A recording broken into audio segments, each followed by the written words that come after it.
scalding dark roast dripped from the coveted leather cut of the most dangerous man in California. Silence choked the crowded diner as 20 outlaw bikers reached for their waists. Clara squeezed her eyes shut, waiting for the blow. Instead, a deep, raspy voice broke the stillness with 3 chilling words. Morning sunlight beat down mercilessly on the cracked asphalt outside Copper Creek Diner, baking the desolate stretch of highway just outside Barstow. Clara Higgins adjusted her faded pink apron, wiping a sheen of sweat from her forehead. She was 24, running on exactly 3 hours of sleep, and trying desperately to hold her fractured life together. Between nursing school classes and raising her 6-year-old sister, Lily, this diner was her only lifeline. It was a chaotic, grease-stained sanctuary where she worked double shifts just to keep the lights on in their cramped trailer. But today, the sanctuary felt more like a prison. Hank Mitchell, the burly, balding owner of the diner, slammed a bell on the pass-through window. "Order up Clara Table 4 needs their eggs, and Booth 6 is screaming for coffee." Clara nodded, her worn sneakers squeaking against the checkered linoleum floor. She grabbed the heavy ceramic plates, ignoring the dull ache in her lower back. As she delivered the food, the bell above the glass entry door jingled sharply. Clara's heart sank into her stomach. Ray Caldwell had just walked in. Ray was a local loan shark and a notoriously vicious enforcer. He was tall, painfully thin, and had a jagged scar cutting through his left eyebrow. Clara's older brother, Tommy, had borrowed $5,000 from Ray's associates to cover a string of catastrophic gambling debts before fleeing the state, leaving Clara to face the consequences.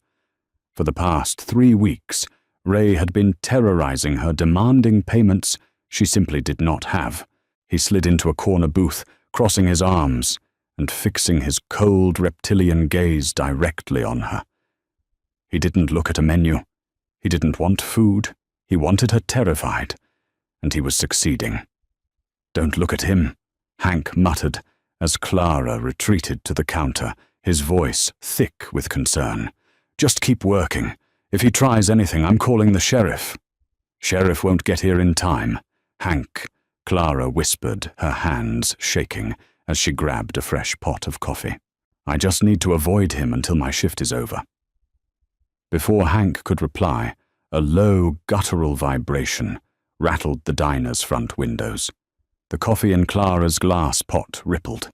The vibration grew into a deafening, thunderous roar, drowning out the jukebox and the clatter of silverware. Every patron in the diner froze. Hank dropped his spatula. Outside, a pack of heavy, custom-built Harley-Davidsons swarmed the parking lot in perfect formation. Dust billowed into the air as the riders cut their engines in unison.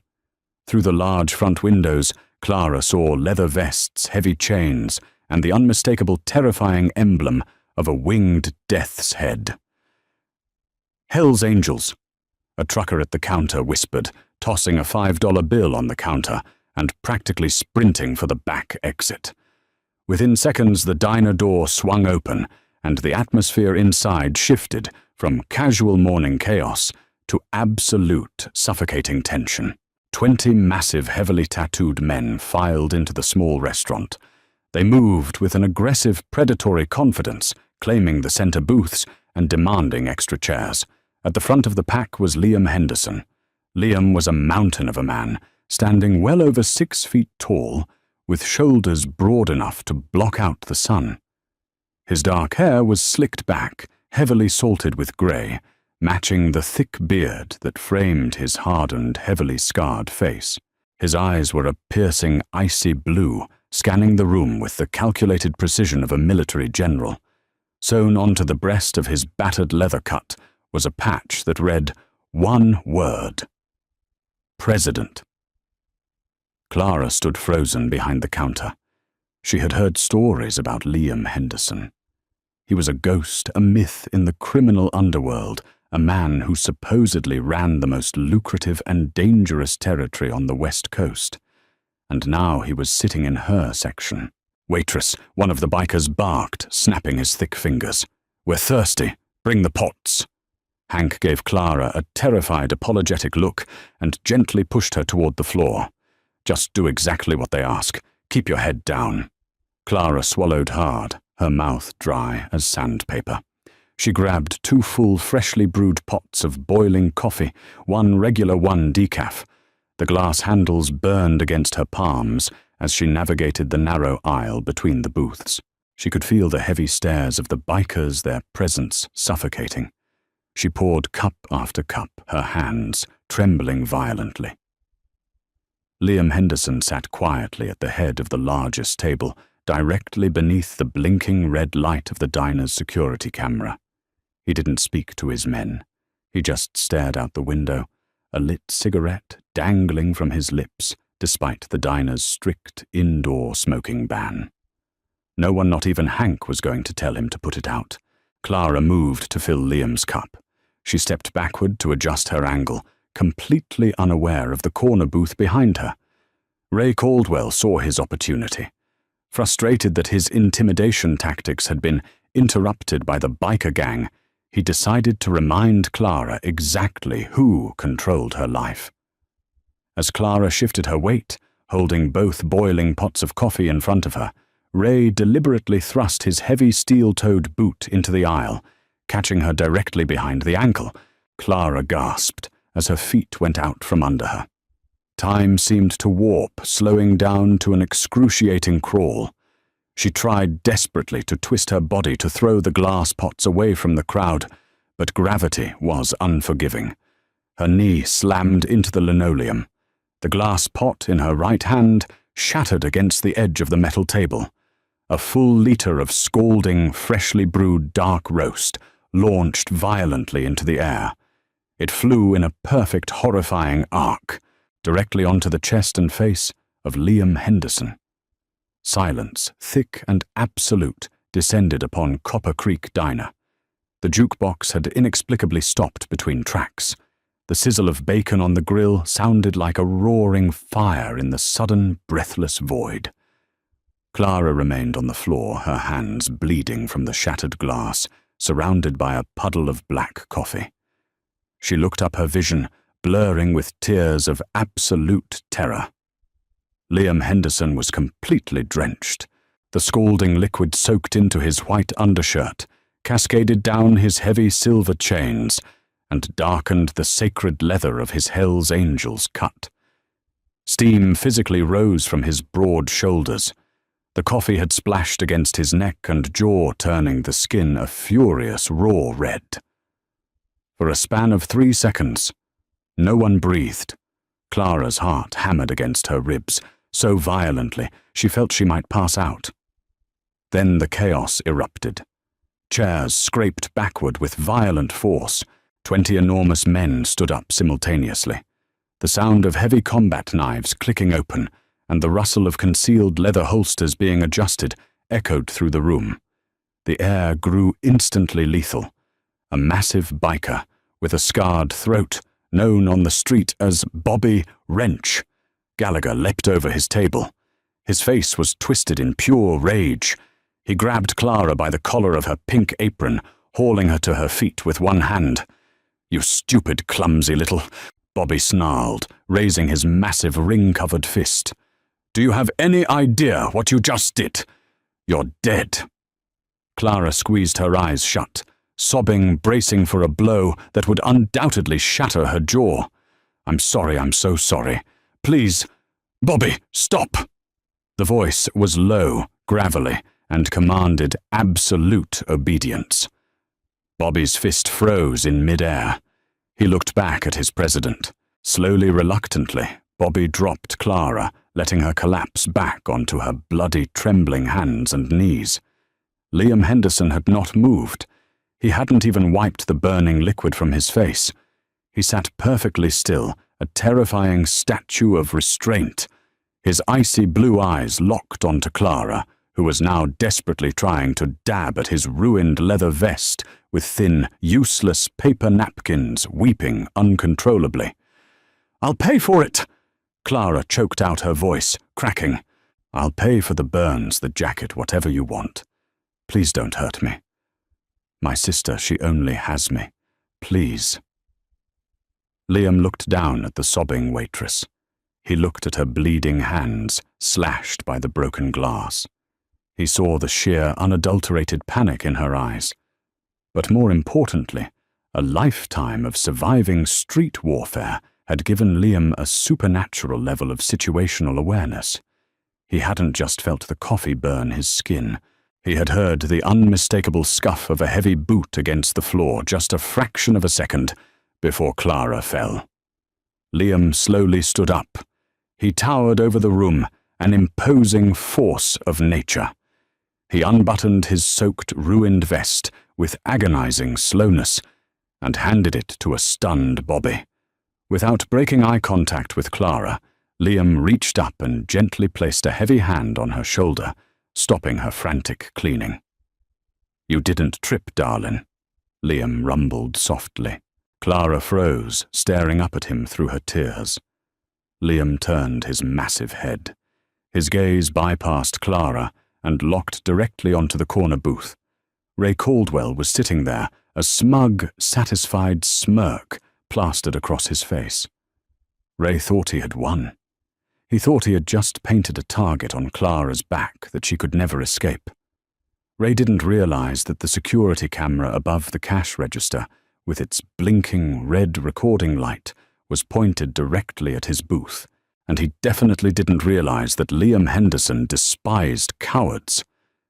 "You," Liam said, his voice echoing in the dead, silent diner. He pointed a massive tattooed finger at Ray. Ray's smirk faltered. He puffed out his chest, trying to maintain his tough guy persona. "Me, I didn't do nothing, man. Clumsy broad just can't walk straight. Maybe you boys ought to teach her a lesson about respect." Liam's eyes darkened, turning from ice to obsidian. He stepped over the puddle of coffee, his heavy boots crunching on the broken glass. He moved with a terrifying, predatory grace, closing the distance between them in 3 long strides.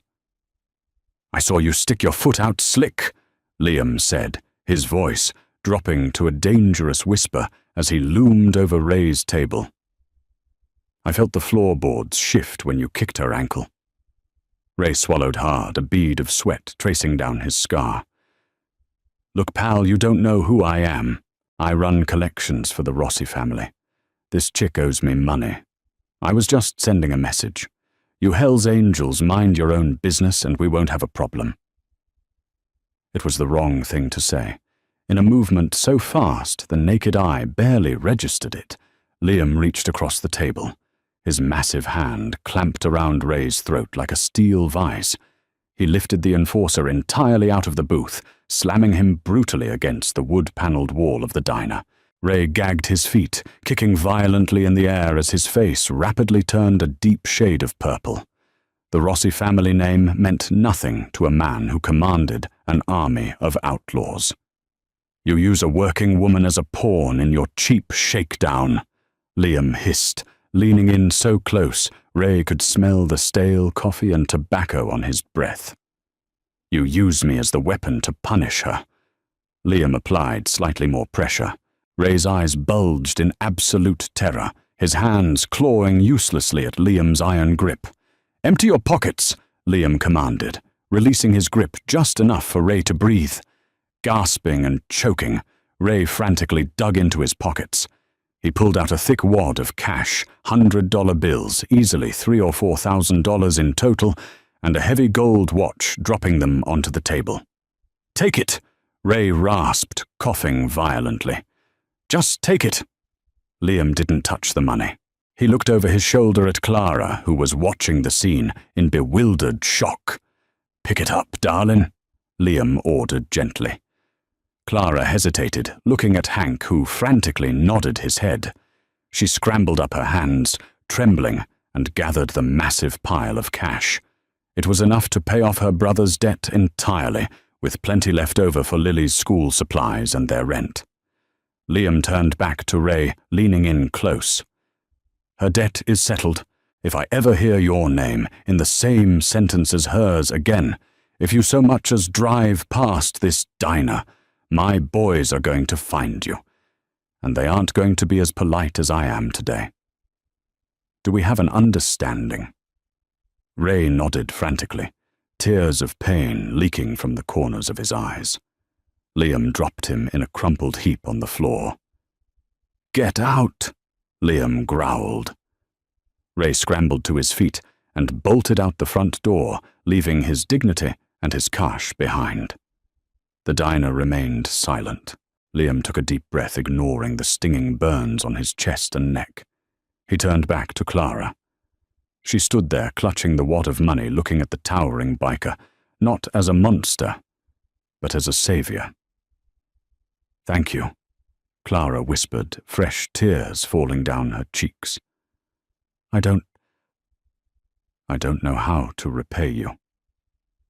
Liam walked back toward her, stopping just inches away. The tension in the room suddenly spiked again. The other bikers watched their president closely. Liam looked down at Clara, his expression unreadable. He reached out and gently took her chin, tilting her face up to meet his intense gaze. "Ray's debt is settled," Liam said, his voice dropping an octave, carrying a weight that made Clara's blood run cold. "But you just ruined a president's cut, and a president's skin.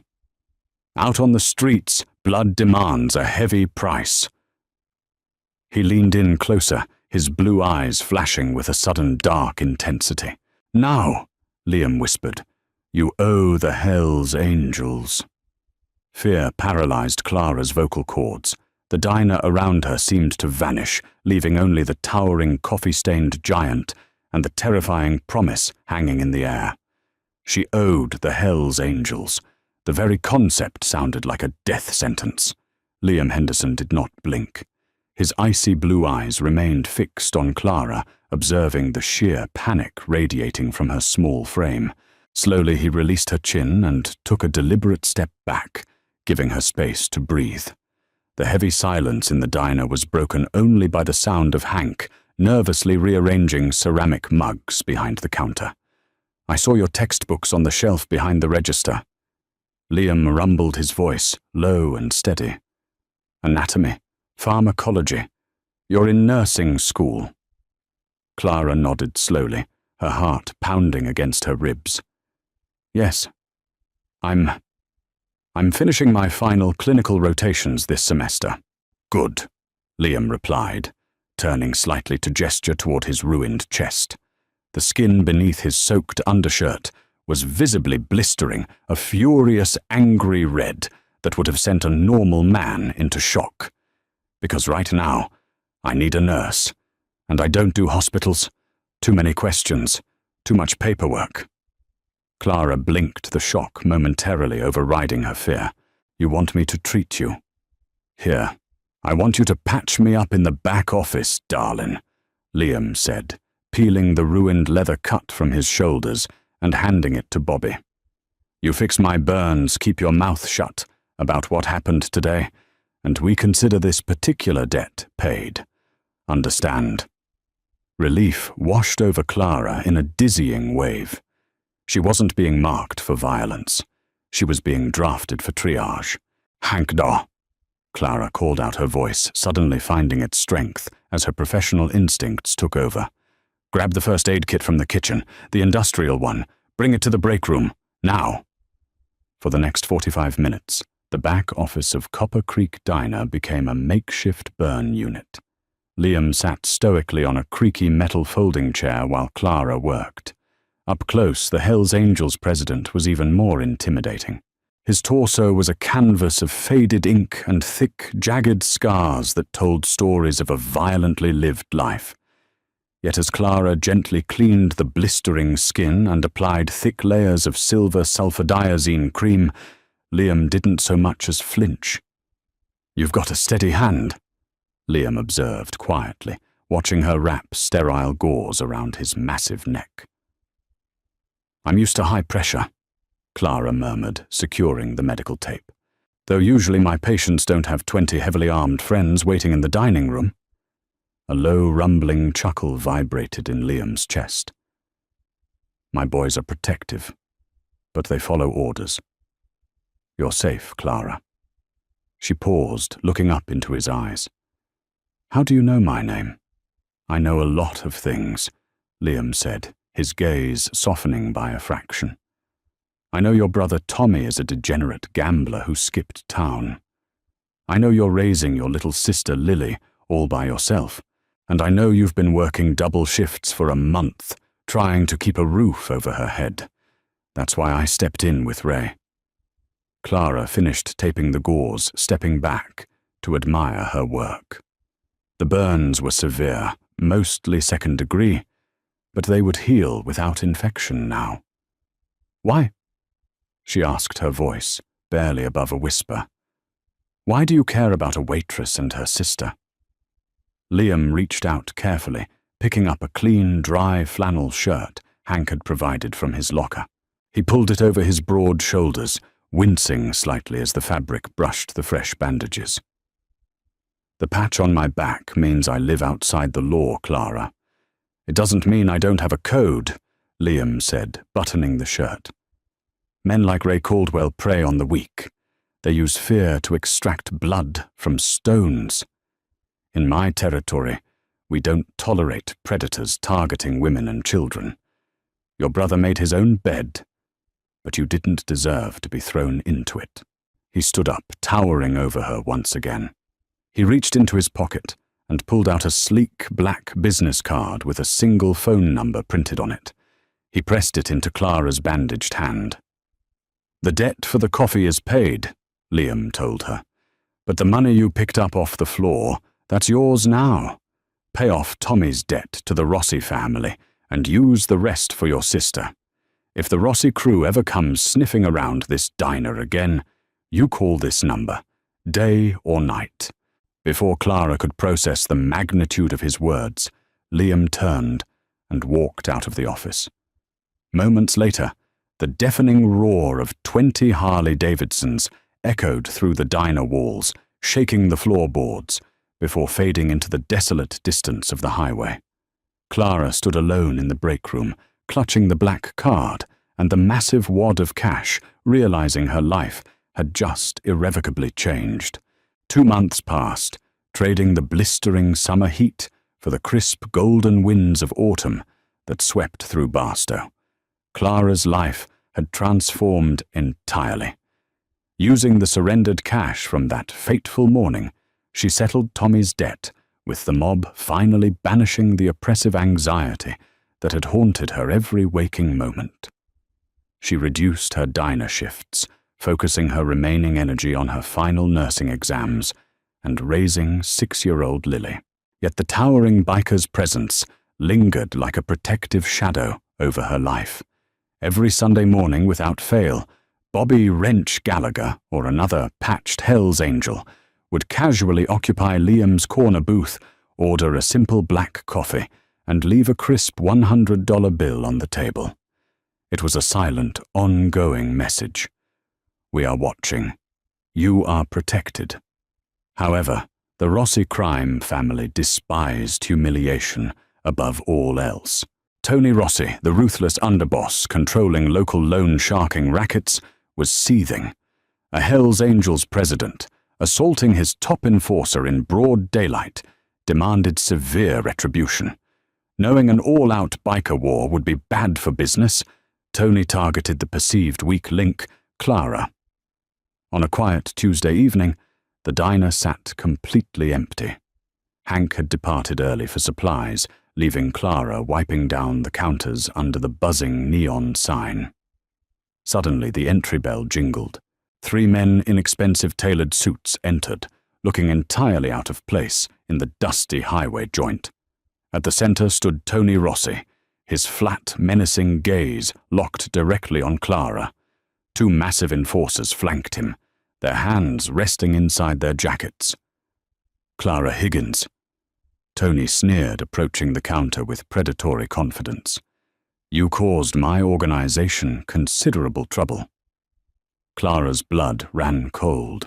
She backed away slowly, her hand blindly seeking the silent alarm button hidden beneath the register. The debt is paid in full. We have no business.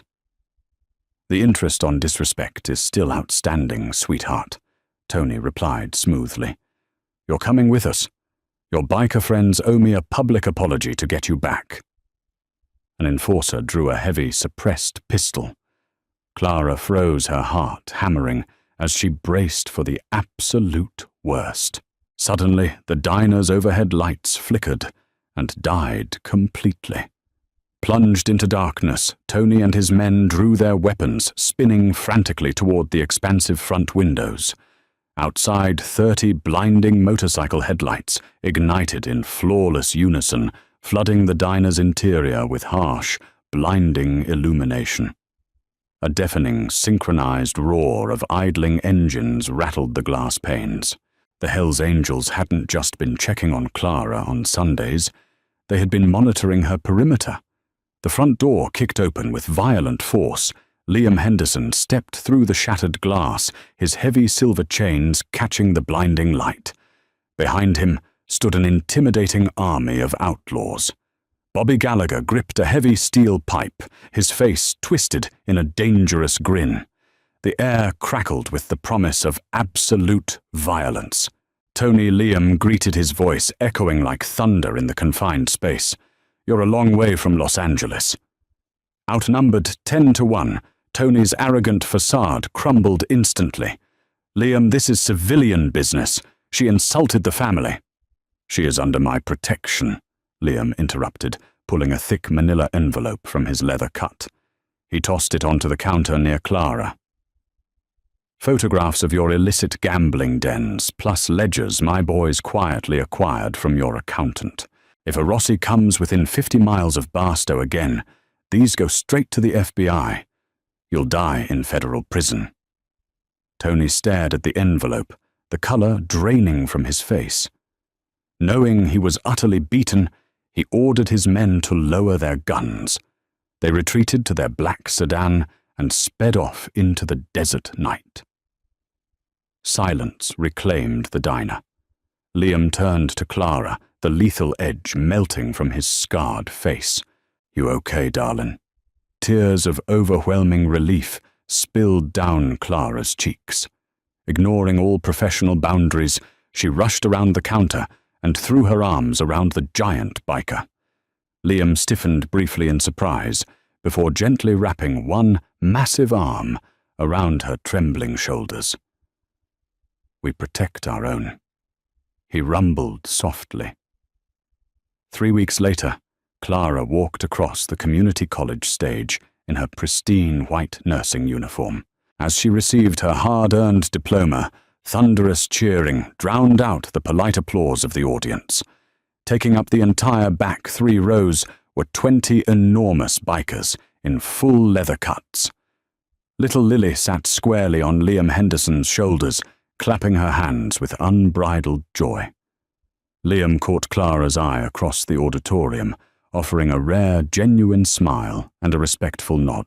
She had spilled boiling coffee on California's most dangerous man, and in return gained a family and an army of unbreakable guardians. Did this incredible story of unexpected guardians and defying the odds keep you on the edge of your seat?